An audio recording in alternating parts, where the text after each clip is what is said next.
People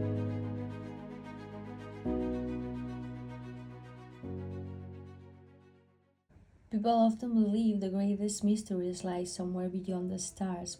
Professor Keiji Mori believed they existed much closer, inside the human mind.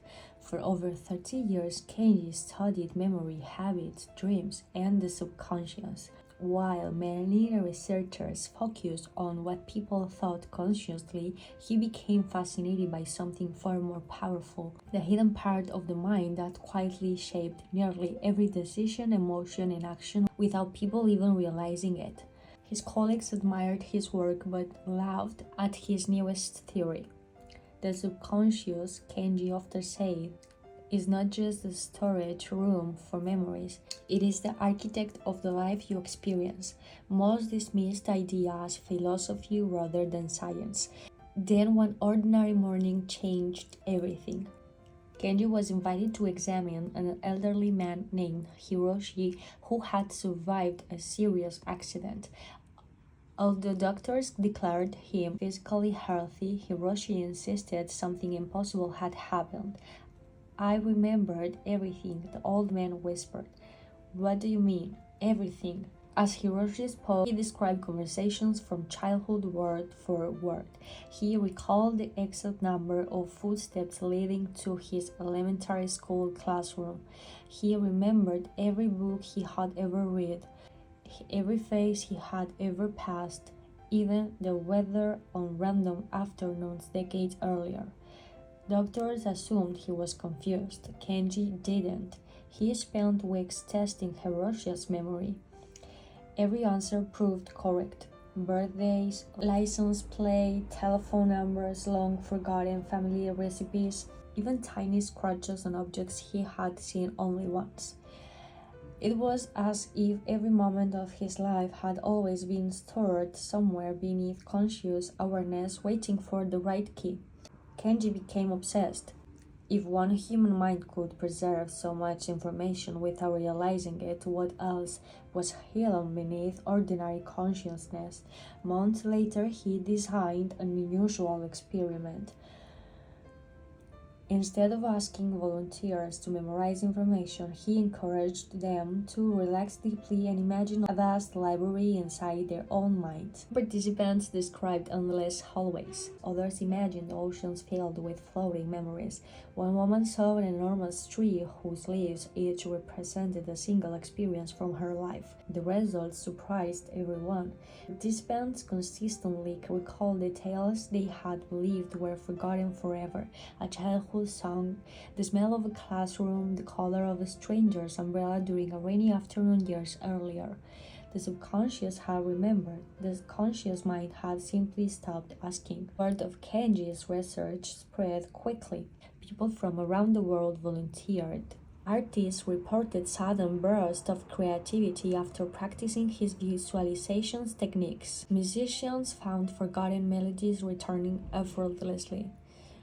Athletes described performing with unusual confidence after repeatedly imagining success before competitions.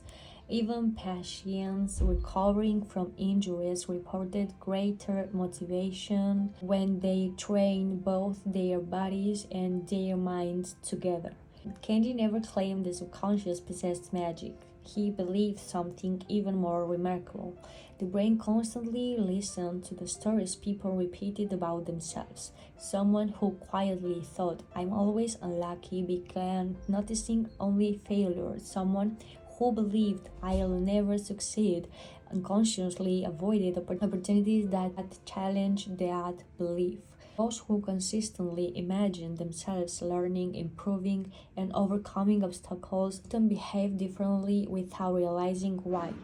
Their habits changed, their attention shifted, their confidence slowly grew. It wasn't reality bending to thoughts. It was the mind guiding actions that eventually shaped reality. To demonstrate his theory, Kenji invited two university students to participate in a year-long study. Akira constantly doubted himself. Whenever presented with a challenge, his first thought was, I'll probably fail. Yuna faced the same challenges, practiced replacing automatic negative thoughts with constructive ones. Instead of saying, I'm not good enough, she trained herself to think, I can improve with effort. Neither student possessed extraordinary talent. Both studied the same material. Both worked equal hard. At first, their progress appeared identical, but over time, small differences emerged.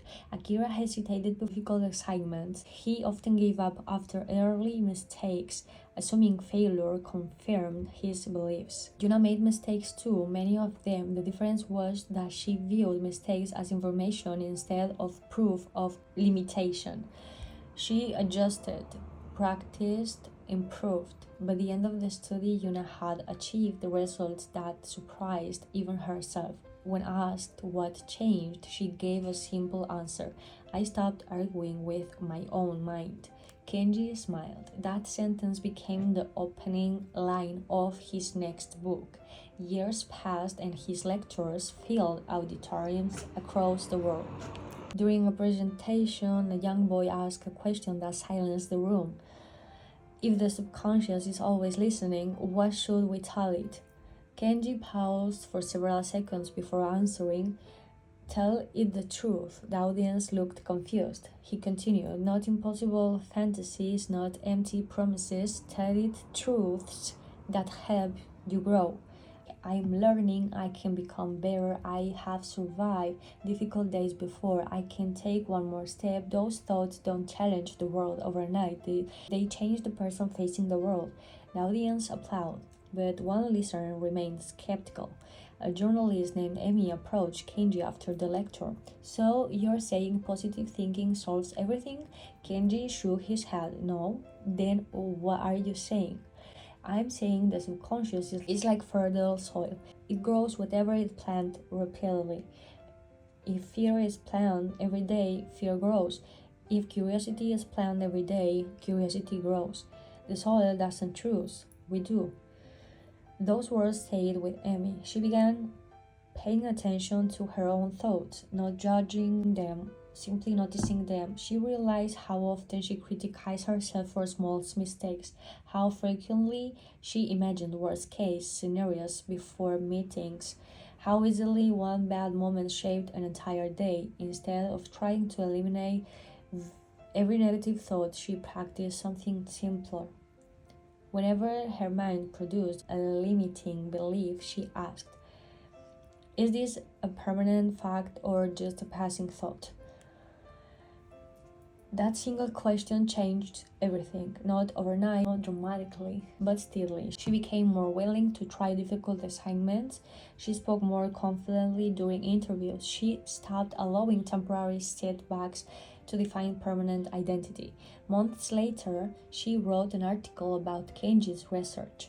Its title was simple: The conversation happening inside your mind never stops.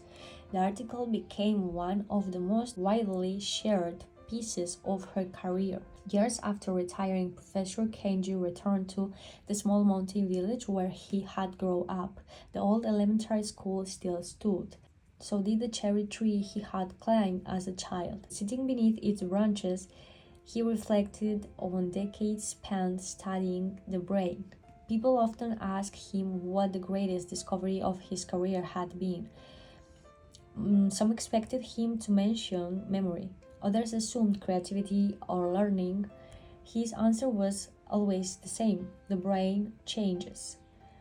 No matter a person's age, no matter how many mistakes they had made, no matter how long they had believed they couldn't improve, the brain remained capable of forming new connections through learning, practice, experience, and repetition.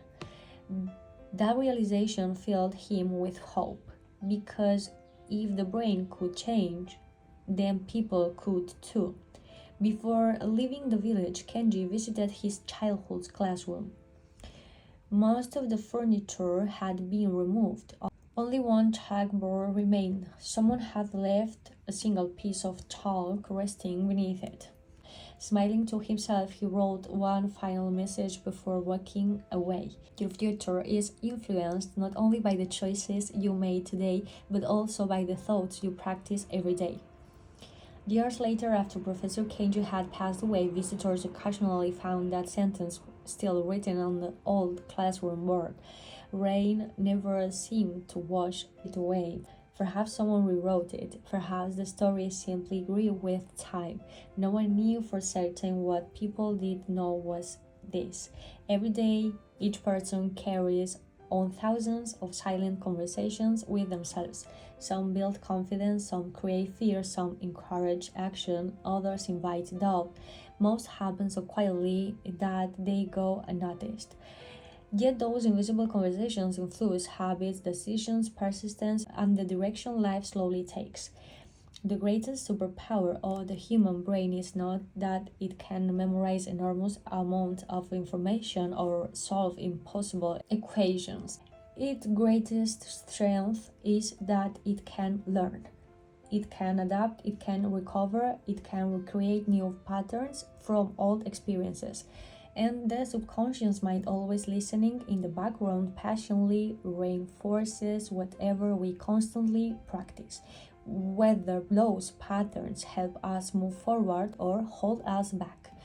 The most remarkable discovery was never hidden inside a laboratory. It existed inside every person all along. The mind becomes stronger not because it is born extraordinary, but because day after day, thought after thought, choice after choice, it is constantly shaping the person we become.